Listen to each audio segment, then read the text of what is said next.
We are ready to begin 1 John. I always ask this, so I'll continue the tradition. What do you know about 1 John?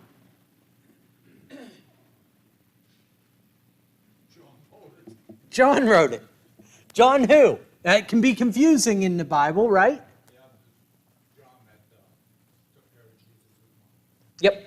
Also John the Apostle, right? The Apostle John wrote. It's a good start. What else do we know about it? He sort of says the same thing that Jesus said about the Word. In the beginning was the Word, and the Word was with God, and the Word is God. There's a very similar theme between his gospel and this letter, right? Absolutely. Great observation, Bob. Anything else? It's one of the latter books written, right, that we have in the New Testament, one of the later letters. What do we know about John?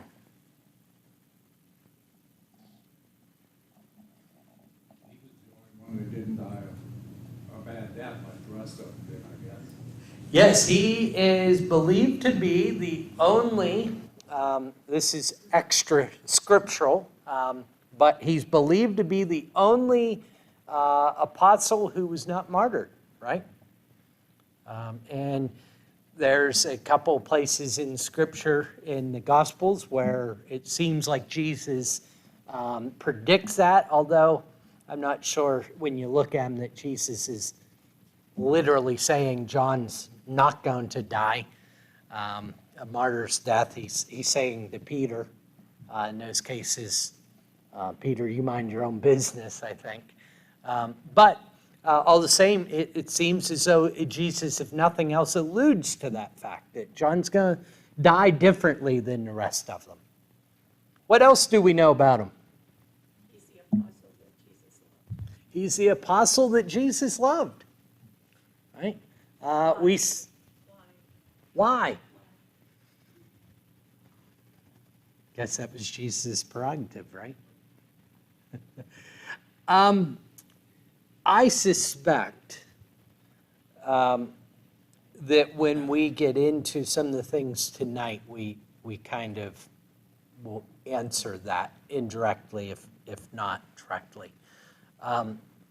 John is not only the apostle of love, never mind. Not only the apostle Jesus loved, I meant to mimic your word, but he's the apostle of love, right? And I think that has something to do with Emily. There was an inner core. Of course, there were the 12 disciples that were with Jesus a lot, but there was an inner core within that, wasn't there? Who was that inner core? Peter, John? And Andrew? James. Close. James, and those are the three that go to see the Mount Transfiguration. They get a little bit of special treatment or teaching, if you will. And all three of them have some interesting things about them. Of course, James is the first martyred, right? Peter gives the first gospel sermon, has the keys to the sermon, and John is the last remaining sermon. But we see a lot of times in Scripture John laying with his head on Jesus' chest. John is an affectionate individual, and it seems as though they had, I think for that reason, Emily, is my idea, why they had such a close relationship. Jesus picked him to take care of his mother. Yes. Which would go hand in hand with, if you're going to ask someone to take care of someone you care about, wouldn't you want a compassionate, an overly compassionate person? That's better than being put on a slow boat to China. For those of you who don't know, Emily's been told that she's going to be put on a slow boat to China. And told it's a cruise. Yeah. one of her sons is going to tell her that Yeah, one of they're them. going to send her on Wonder a which cruise. one.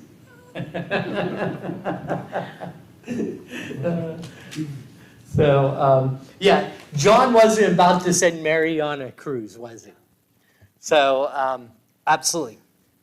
Here's a question for you, because we just finished up those couple letters from Peter.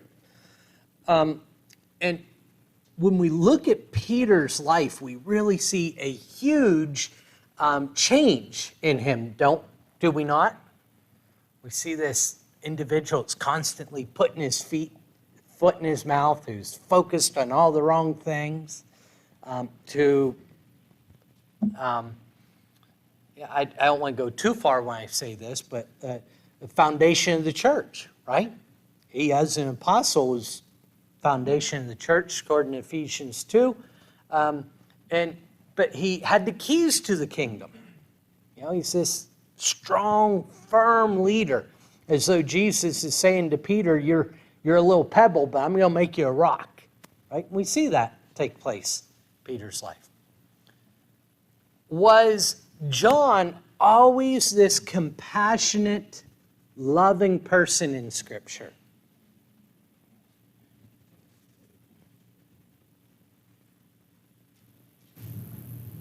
Let's turn to Luke 9. We're going to see 3 examples here that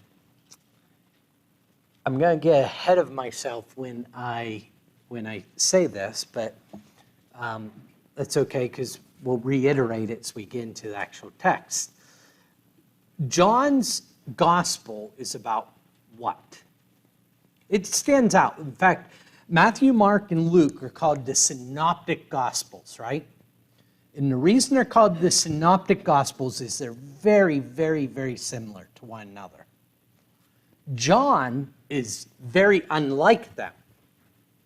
What is the Gospel of John like?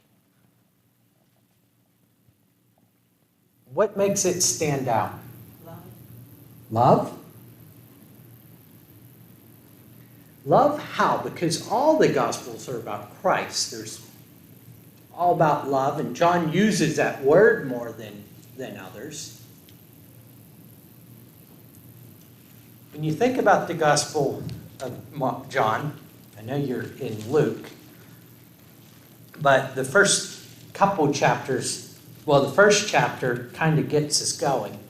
And the second chapter is the wedding where Jesus turns water to wine and then cleanses the temple. But then after that, every chapter, Jesus is contacting a person. And what we see in the Gospel of John is no one is the same. And I just said every chapter. It's a little bit of an exaggeration, but nearly every chapter.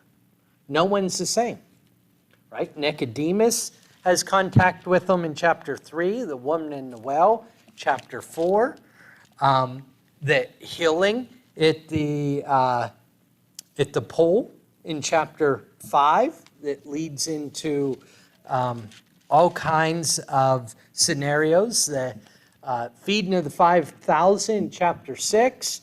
In other words, John's focus very, very much is about how Jesus impacted people. By the way, John and I were able to, we actually wanted to start recording last week, but he was a little under the weather. We started this week for the first time recording. And one of the thrusts of our podcast this season, is how has being a Christian impacted your life? We're doing a lot of interviews with people that have done different things and accomplished different things.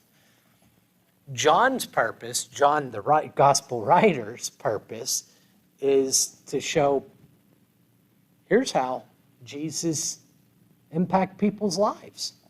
It's very personal in the book of John. I say that to say, as we come back to Luke 9, that Jesus had a tremendous impact on John's life. Would someone read verses have verse 49, 46 through 49, 48, excuse me.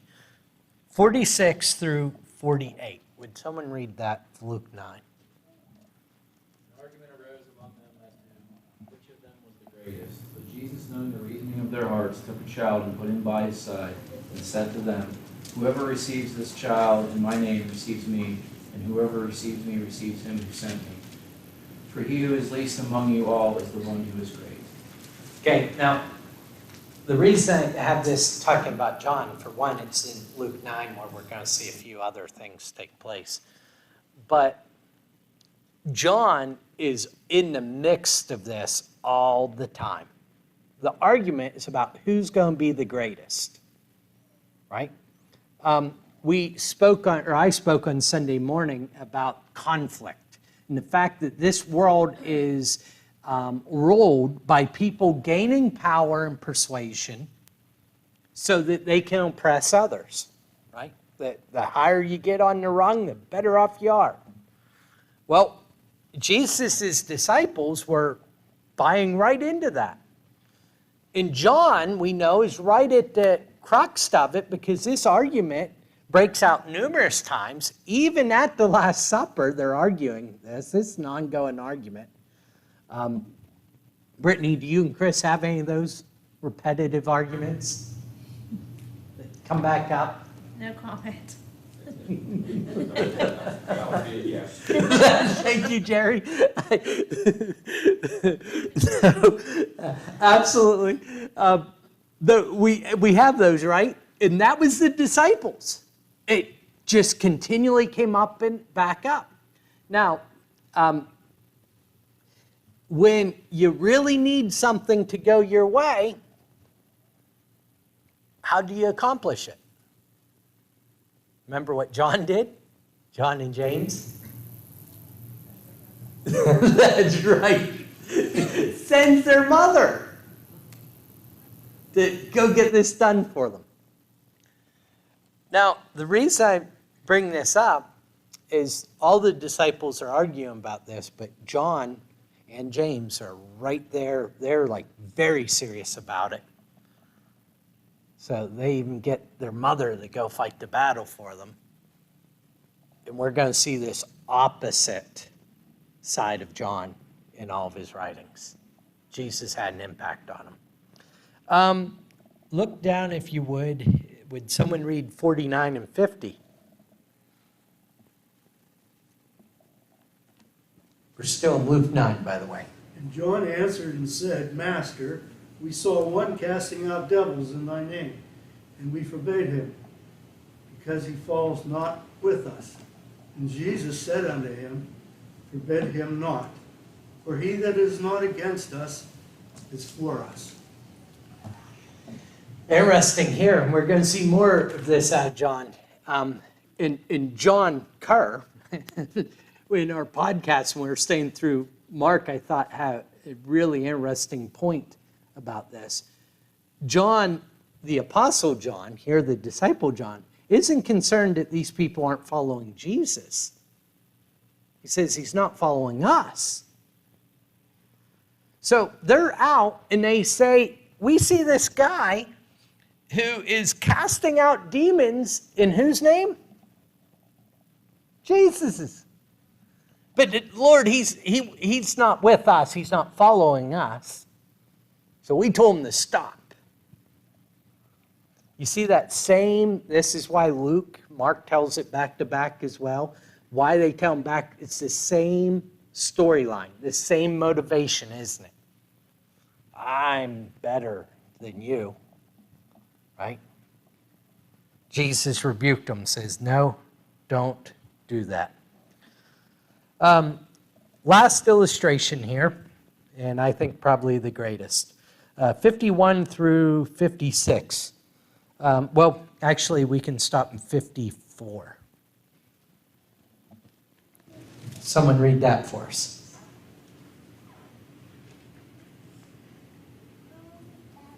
When days drew near for him to be taken up, he set his face to go to Jerusalem. And he sent messengers ahead of him who went and entered a village of the Samaritans to make preparations for him. But the people did not receive him because his face was set toward Jerusalem. And when his disciples James and John saw it, they said, Lord, do you want us to tell fire to come down from heaven and consume them? Okay, so here's our apostle of love, right? They're going to the Passover. Now, most Jews would go out around Samaria because they detested the Samaritans and because of things like this. Jesus and his disciples are going straight through Samaria, the shortest route to Jerusalem as they come south. So Samaritans oftentimes understood who they were because their face is towards Jerusalem. They're traveling south, if you will. And so they said, no, we're not going to do business with you. We're not going to rent you a room. We're not going to sell you food. We are not going to sell you anything or participate. Basically cast them out of town, if you will. What's John and James' response? Hey, Jesus, you want us to call fire down out of heaven to consume them? Right? There's a reference here to Elijah. And Jesus rebukes them. Elsewhere we see, tells them, you don't even know what spirit you're from. You see what these illustrations are pointing out? Jesus had a tremendous impact on John. And what we're going to see in John's writing, in 1 John in particular, is Jesus pouring back out of him. John is gone. This John. We're going to see Jesus pouring back out this man. Questions or comments on John? Didn't he die on the island of Patmos? It's believed they survived Patmos. Oh, he did. And yes. He What? was exiled though there. Yes, he was exiled there. The Revelation was written on Patmos. Almost everyone agrees on that. And he was exiled there for a period of time. But tradition says that he survived that and then went on to have some amount of ministry after that. On the date of your date of Revelation, whether it was written in in the late 60s or in the late 90s, depends on how long of a ministry you think that is. So great observations about John. Now, I want to look at two more things before we get into the book, and I want to cover the introduction tonight, so I hope to get through these two things and then get into the book next week. The Christian life, according to John, and some words that he uses. John, and if you look at the first few verses, John dispels some misnomers, misbeliefs about Christianity, both then and now.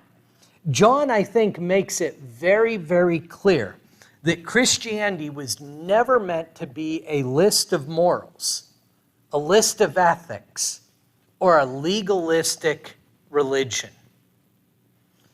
In fact, I believe what we will see John doing is, at least in my mind, he elevates the idea of Christianity far above religion.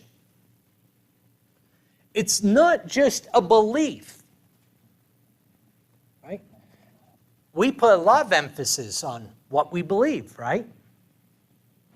John's going to put the emphasis elsewhere. He's going to make it about a life. He describes Christianity as a personal encounter with God in the person of Jesus Christ.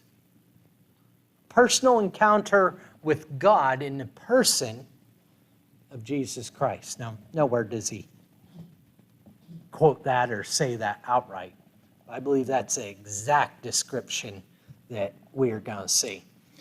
I was studying with an individual who is not a Christian. And their spouse is. And I've made this statement to many different people.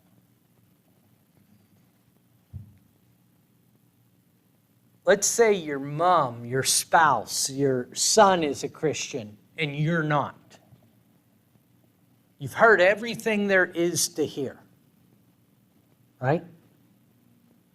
How's that person ever converted? By the way you live. By the way you live.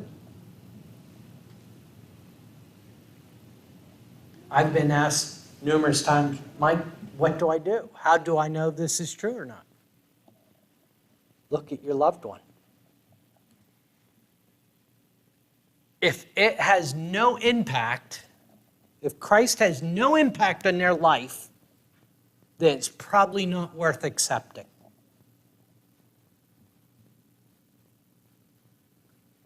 And if you watch their life and they are not the same person you know they'd be without Christ, then how can you not accept it if you see it? Now, don't misunderstand me. What I've not done is laid out, an equation that this is how you convert anyone. If someone's not converted, you're just not living the right life. That's not what I said. What I'm saying is there is evidence of Christ, or there will be evidence of Christ in the Christian's life if he's there. And here's what I think we've got all wrapped, we being generally speaking religious Christian people, have got so wrapped up in heaven and hell that we forget about the here and now. The Christianity is about right now making today a better day, or the world today a better world. By making me a better person. That's what John's going to write about. Here's what Jesus in your life looks like. I think it gets exciting as we go throughout that. Questions or comments on that statement about a personal encounter with God in the person of Jesus Christ? Cornerstone of Christianity is the incarnation of God as Jesus, right? It's a cornerstone of Christianity. God became Jesus. Jesus is God.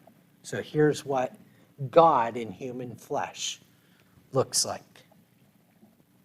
Here's a statement by Clinton Gill that I think is just great. At a time and in a place in human history, man was visited by God on his own ground, and neither man nor ground has ever been quite the same since. To man's demand, show us the Father and it will suffice us. Jesus still answers, whoever has seen me has seen the Father. Think about that. Want to show someone God? Show them Christ. Right? John 14, Jesus says, believe in the Father, believe also in me. He's saying, as John's going to say, we're one. Right? John is writing to replace philosophical uncertainty with historical reality. John is writing to replace philosophical uncertainty with historical reality. What's going on at the time of Christ is, it starts before Christ, is the Grecian awakening, right? All the great Greek philosophers. Sunday night I mentioned Diogenes. I brought his name back up just because I could say it tonight. And Dionysius was walking through the Greek towns, cities with a lantern, looking for one truthful Grecian, right? What are all the Greeks doing? What did Socrates do? They're asking questions. They aren't giving these definitives. Here's how life, we know they are. They're questioning things and seeking wisdom or truth through questioning. Most or a lot of religions that way. Mysticism, right, came out this time and is still alive today. He's replacing philosophical uncertainty with historical reality. Verse 1 of the book. That which was from the beginning, which we have heard, which we have seen with our eyes, and which we've looked upon and touched with our hands, concerning the word of life. John's talking about a historical reality. Now, he does this in his time to confront the confusion of Gnosticism. We talked about that in Peter, and we're going to define it in just a few moments. But these people who had an Gnosticism literally means to know, right? So these people who had a greater enlightenment, right? We still deal with that today. Those who are woke, those who are enlightened, those who are smarter, those who are more educated. Some people, and maybe all of us to one degree or another, these are things we try to get rid of. Elevate ourselves, our knowledge, our understanding, our intelligence above others, right? John is dealing with reality, the real truth. So if you think about the Gnosticism of their time, in many ways, it's not that different from the agnosticism of our time. What's agnostic mean?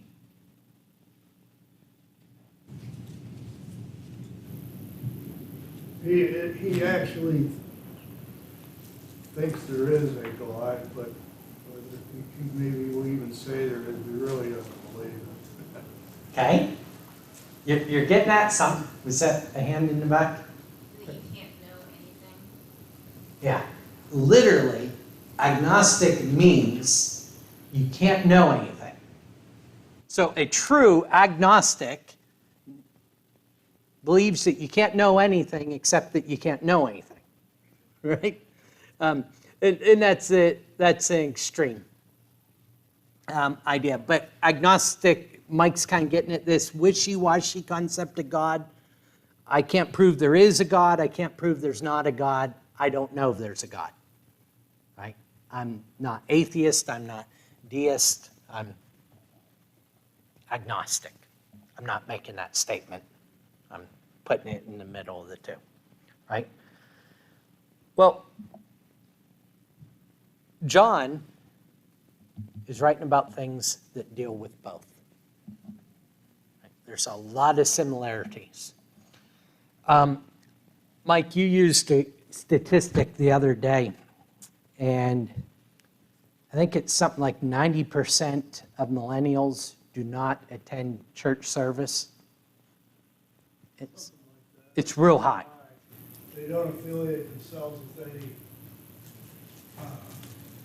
religion to say, you know, they wouldn't say, oh, I'm a Baptist, or I'm going to go to the Church of Christ, or you know, they don't identify with any church, and they don't even go anywhere. Yep. So this statistic's thrown out all the time, and I can't remember, I should have looked it up for tonight, but it's very high. It's around 90, one way or another.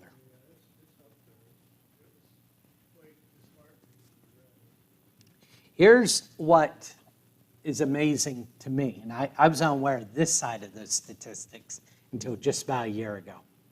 67% of millennials believe in God. excuse me, it's higher than that. 67% of millennials identify as Christian in the U.S. More than that believe in God. One of the realities is that they've not rejected the concept of God or even spirituality. They've rejected churches.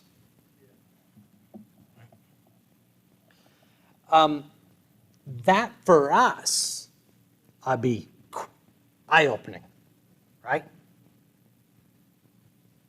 That to us, I say, whoa, how are we being perceived? Or how are we portraying ourselves to cause this or to contribute to this? The reason I bring that up is I think the answer to that lies in 1 John. We'll get into that as we go a little bit further. It's about a power that impacts a life that you just can't deny. Questions or comments on anything on the Christian life there? The way, there's not. The way we're going to end tonight then is by defining a few words. And we'll look at some passages with those. We're going to define these words. I'll give them to you first so you know where we're going. We're going to talk about word, right? The word. Incarnation, light, Gnosticism, to know, and truth. All right? So we're going to do this quickly, and so we've got about 7 minutes to do that. The word word had a very, very different meaning. Logos is the Greek word for word. Had very different meaning than how we use it today. It kind of has flat meaning, right? Words can be useless, can't they? Words are just audible sounds, right? That's not what John ever means when he uses the word logos or word. The first century Jew saw the word or word as a unit of energy, the master builder of the universe. So the first century Jew didn't picture the word as just something that came out of my mouth. They saw it as a unit of energy. We see that in Genesis, don't we? The Lord God spoke, and it was. The first century Greeks believed that it was the word that made the world stable and dependable. So the Greeks, the ones that had the word logos, did not see it as just this audible voice, right? There's an Alexandrian Jew, Philo is his name, who wrote a commentary very early, and he wrote that the word was God's instrument of creation, the imprint of God's mind upon matter. He saw the word as the priest through whom God communicated with man. So here's the understanding of the word that John's writing it. Because if we use our term and think in our terms, we're going to miss what John's really saying. It's this unit of energy. The Greeks even believed that. But if you would, turn to John, the first chapter. Since we're short on time, I'm going to read these. It is that concept of the word that John pours all this additional idea into. Almost like a glass. He's filling it up with meaning. In the beginning was the Logos, right? The Word. And the Word was with God. What's that mean? Equality, right? It's not that the concept here is not just that mom's with dad. although I'm not implying this part's not true, it's saying the two were together, they were equal, right? The Word was equal with God, and the Word was God. They were united. So John's taken this concept of logos and he's dumping all this additional context into it. He was in the beginning with God. The Word was eternal. It's different than our words, isn't it? All things were made through him. There's that concept that Philo, that I just shared, had of God's priest. And without him was not anything made that was made. In him was life, meaning he's the source of life. And the Word was the light of men. Can anything live without the sun? That's the connection that's being made here. The Word is the source of life, and it is, we're going to talk about this later, but phos, the source of light, not like a reflection, the source of light. The two are connected. Let's come down here to the 14 for time's sake. And the Word became flesh and dwelt or tabernacled among us. And we have seen his glory, the glory as the only Son from the Father, full of grace and truth. He became flesh. We're going to get into incarnation. But the Word didn't get poured into flesh, right? Jesus was not a body that the Word, what do you call that when demon? Yeah, possessed. Animated was the word I was looking for, but possessed or animated. Jesus didn't just animate this body. He became flesh. It's going to be an important concept that John deals with as he goes throughout. Questions or comments on the word? Okay, according to the verse 14, the incarnation, I kind of dealt with that.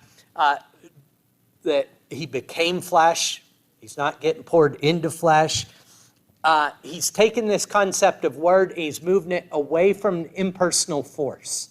It's not just an impersonal force like electricity. Electricity doesn't care if it shocks Mike or Ernie. It's a personal person. And the concept was that Jesus was both God and man. I'm going to end at this point because I don't want to rush through these last couple words. They're essential to properly understanding the book.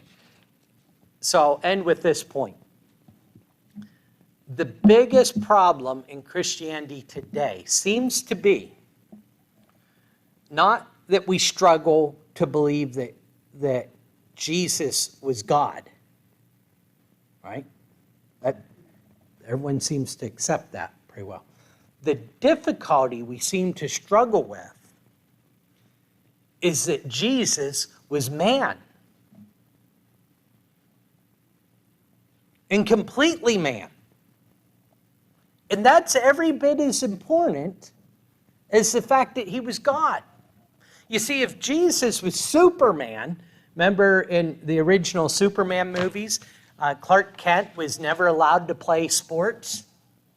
Why? It wouldn't be fair, right? His father, his adopted parents wouldn't let him play. If Jesus isn't man, the story doesn't fly. Notice there in that one verse, and then John's going to deal with it more as he goes throughout the epistle we're going to read. Jesus is man. Questions, comments? Lord willing, we'll pick up there next week. We've got 4 words to define and give definition to, and then we'll get into the first chapter. Thank you.